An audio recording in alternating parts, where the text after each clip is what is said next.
Hello, TLSers, the Lasting Supper folk. If I share this with other people, the Lasting Supper is my online community, and you're welcome to join. So I just wanted to share with you guys something that has proven to play a huge role in my life when it comes to my own personal transformation. And what I find has helped me the most in my transformation, the most, one of the biggest things that has helped in my transformation is when I read something or I'm exposed to something that's way in over my head and I feel there's something true about it and it's like throwing me in the deep end and I'm left scrambling.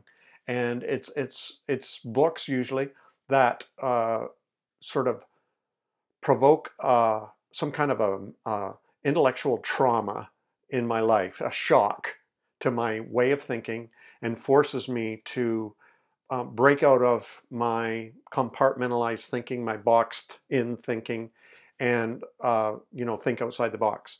And so what I wanted to do with you guys today is just share a handful of these books. I think there's about a dozen. I'm going to just share these books, which, I've done another list of books, some of the most important books in my life. I think there's a list of 10 I've shared with you before. But I wanted to just share this with you in a video because I miss you guys and maybe it helps to see it on a video or something like that. So I'm going to probably go in descending order. From number one is going to be the book that shook me up the most. And where did it go? Here it is. This one right here, The Silence of Jesus by James Breach. I read this in seminary, and this is the book right here that launched my deconstruction, because up to this point I was a complete evangelical, the primacy of Scripture, the inspiration, infallibility of Scripture, that it was completely true. I questioned Jonah and the whale and the 6-day creation and the flood and all that stuff. But I mean, essentially, that the Bible was basically true. But this guy talks about what he feels are the seven or the core sayings of Jesus, which blew my mind at the time. I don't even know why I was reading this in seminary, because it wasn't on the reading list at an evangelical seminary. This is certainly not an evangelical book. I think I was in a bookstore in Harvard Square, Harvard Yard, and saw this book and figured I'd pick it up. And I was near graduation. I think I was done my papers by that time. And I just started reading the book. And I remember it was the day I finished the book was the day I was graduating. And I was freaking out because it threw my whole assumption about the inspiration of Scripture into the trash. And that was the beginning of the end of my deconstruction. Even though this happened way back in the early 80s, it took that long for my deconstruction to finally materialize or complete. Okay, the next book that shook my world is this one here by J. Krishnamurti, The Urgency of Change. Krishnamurti is a spiritual teacher. He died in the late 60s, I believe. But I picked up this little book. I think I was studying as a pastor. I went to a local university, St. FX University, Francis Xavier University, in Antigonish, Nova Scotia. And I was just doing some spiritual studies, sneaking around because I was Presbyterian, but I was reading Eastern literature and philosophy and stuff. And this guy came up, and I just found this in an old bookstore, used copy. And I bought it, and it fucked me up big time. So basically, one of the biggest upsetting things in this book was where he says the brain's number one job, its priority, is to protect the organism. Everything it's doing is to protect you, keep you safe from dangerous ideas and dangerous, enemies and harmful things and stuff like that. Which is good. The brain needs to do that. But it also made me realize that in the terms of my own spirituality and my thoughts and everything, it was very protective. Okay, it doesn't want to go outside the very secure, tidy, comfortable box. So that really messed me up. Okay, next would be, okay, this one here. The Seven-Story Mountain, Thomas Merton, who was a Benedictine monk, a Trappist monk rather, a Trappist monk in Kentucky. And what was the name? Gethsemane Monastery in Kentucky. And so this guy, probably most of you have heard of him, Thomas Merton, and this is his first autobiography. He wrote journals all through his career as a monk, and I have them all. And so this one is one of the ones that, well, it's his first one, and it shook my world because it opened me to the whole idea of contemplation and Roman Catholic, spiritual ideas. And this is the last one he wrote, the Asian Journal. So those, Thomas Merton's huge influence in my life. And then this Eastern spirituality sent me down a road. And so this one here, Chogyam Trungpa, Cutting Through Spiritual Materialism. Basically, his whole point is that he's dead now as well. Is that our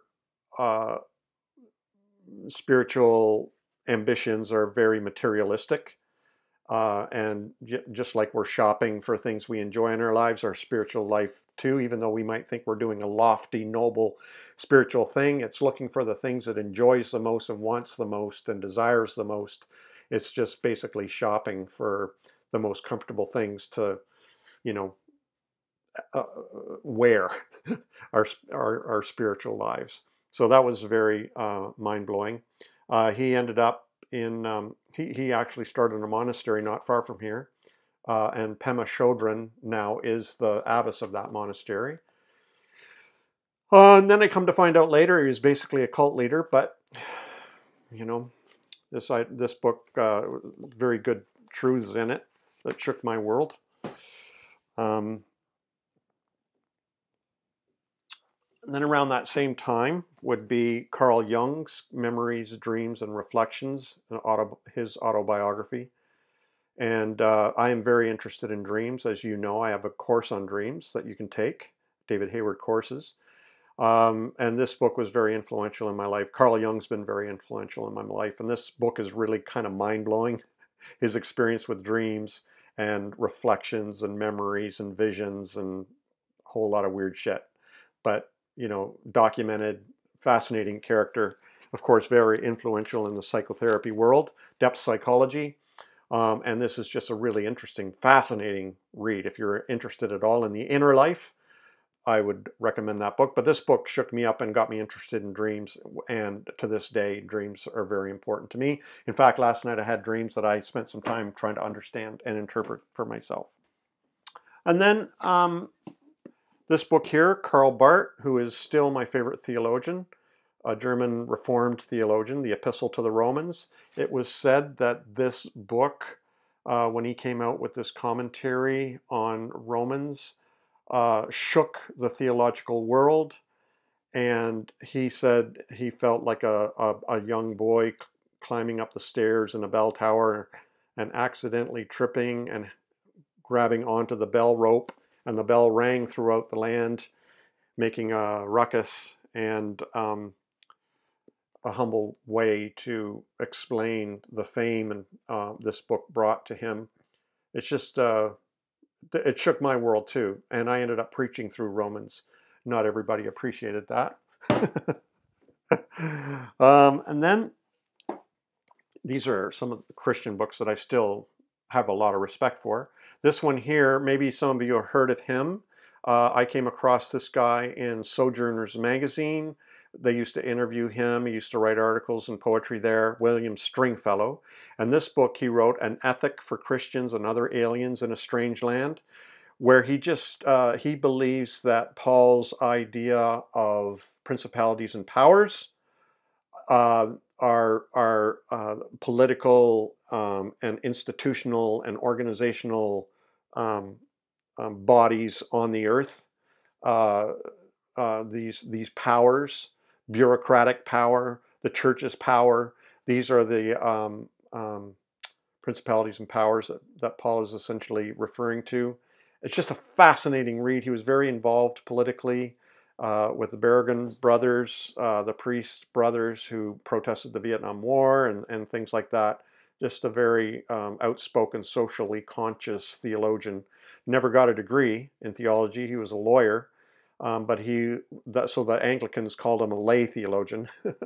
But this book is just a fascinating, really, really good read. Um, and it shook my world as well. And then here's another one that's sort of theological. Well, it is, but it's a novel.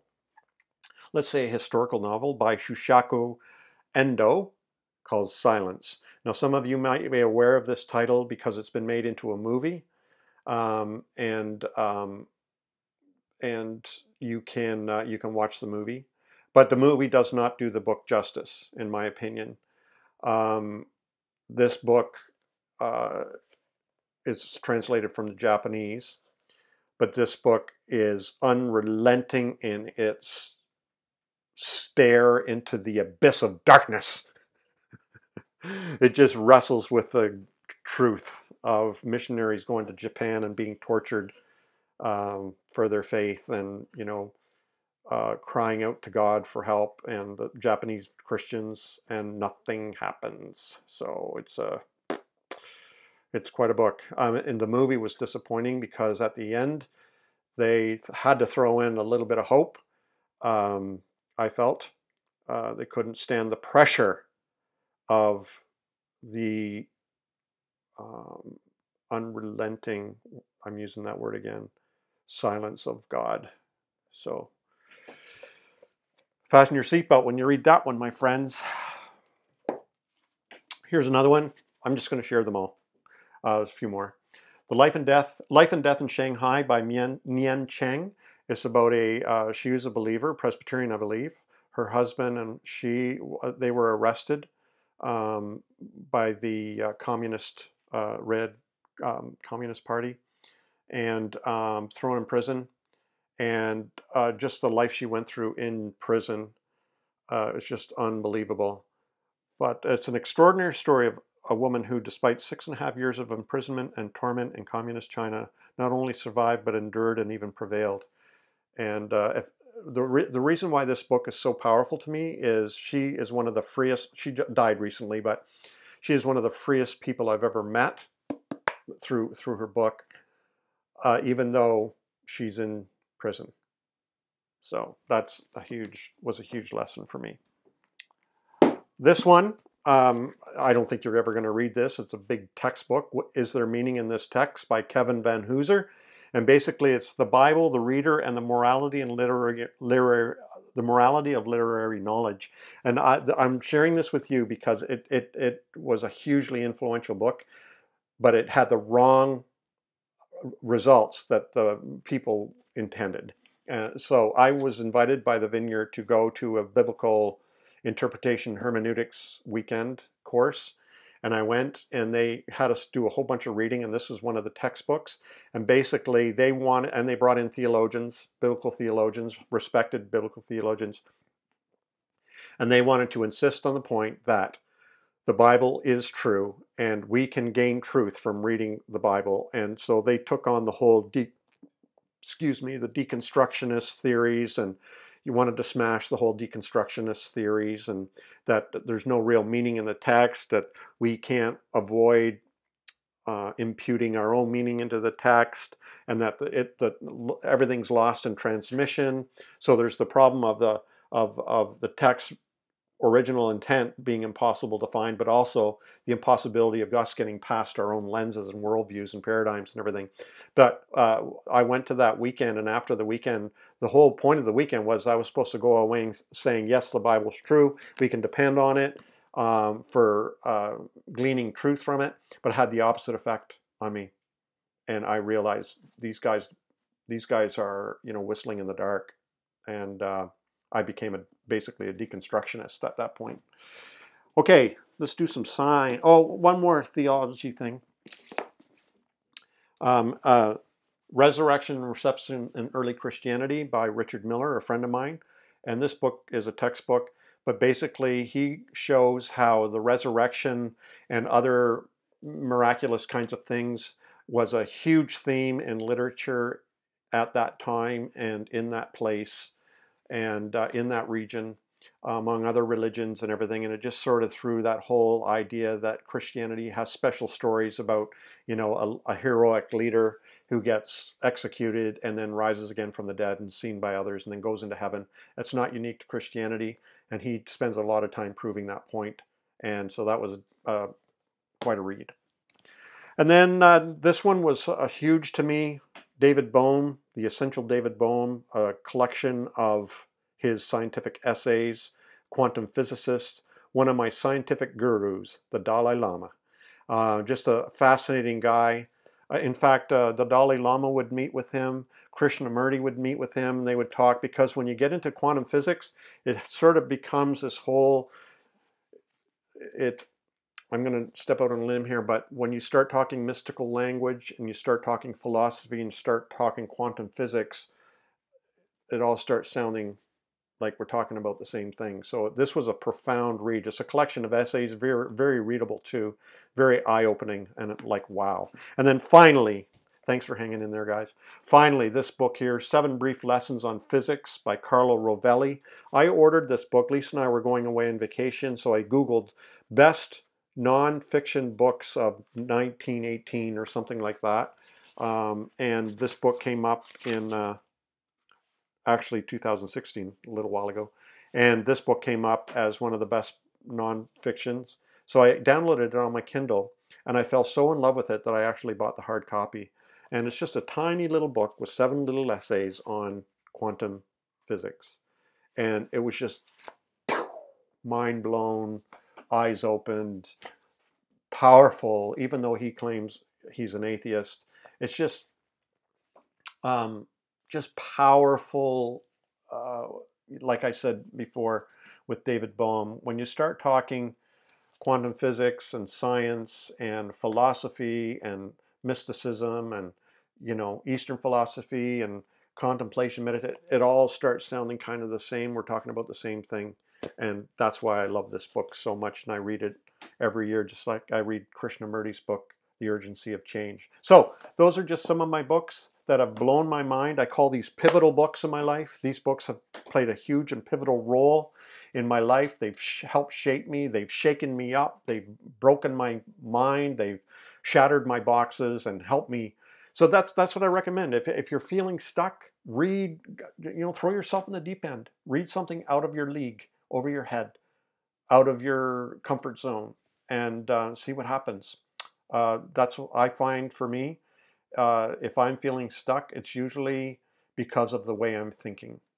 And if I can disrupt that, I'll get out of that stuck feeling.